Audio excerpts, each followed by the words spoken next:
Happy Valentine Day, my best person in my life, my best friend. गरियो फेरि प्रार्थना बिहान उठेर प्रार्थना गरियो अनि फेरि एक निन्द्रा सुते हैन एक निन्द्रा सुते अनि फेरि अब उठेको के अब उठेको आज अब भ्यालेन्टाइन डे नि त अब आफ्नो विशेष लाइफको विशेष पर्सनलाई भेट्न जानु पर्यो नि त म हजुरहरूलाई चाहिँ आज मेरो विशेष पर्सन देखाउँछु अब मुखसुख धुन्छु ल म मुखसुख धुन्छु अनि रेडी हुन्छु अब नयाँ कपडा नभए नि पुरानो धोएको कपडा लाएर हैन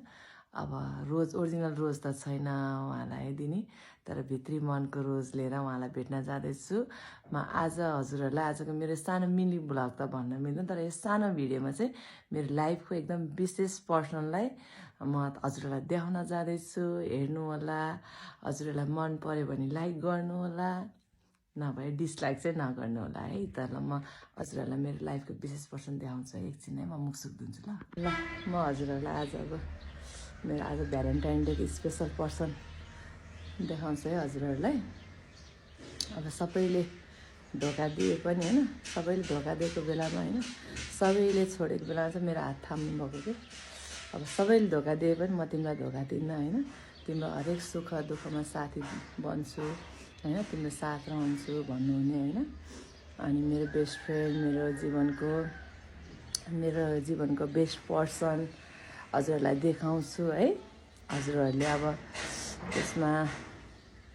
एकदम मेरो बेस्ट पर्सन कि मेरो हरेक कुरा मैले उहाँलाई सेयर गर्छु कि अनि उहाँले एकदम मलाई साथ दिनुहुन्छ हरेक कुरा म देखाउँछु हजुरहरूलाई उहाँ हुनुहुन्छ मेरो बेस्ट पर्सन चाहिँ बेस्ट लाइफ अफ मेरो आज भ्यालेन्टाइन डेको विशेष पर्सन उहाँलाई चाहिँ म एकदम प्रेम गर्छु कि उहाँले अब भन्नुभएको छ नि त संसारको व्यक्तिले त्यागे तापनि म सबैले त्यागे तापनि म तिमीलाई त्याग्दिन साँच्चै उहाँले चाहिँ मलाई त्याग्नु भएको छैन है उहाँले गर्नुभएको प्रेम चाहिँ एकदम अचम्मको छ कि यो प्रेम कसैले महसुस गर्न सक्दैन जसले महसुस गरे नि उसले अनन्त जीवन पाउँछ है उहाँको प्रेमले चाहिँ मलाई भर्नुभएको छ धन्यवाद अब यो साथ चाहिँ यो सास नछुटिन्जेल चाहिँ उहाँको साथ रहिरहोस् मेरो जीवनमा भन्न चाहन्छु र कस्तो लाग्यो हजुरहरूलाई मेरो भ्यालेन्टाइन डेको स्पेसल पर्सनलाई कमेन्ट गर्नु है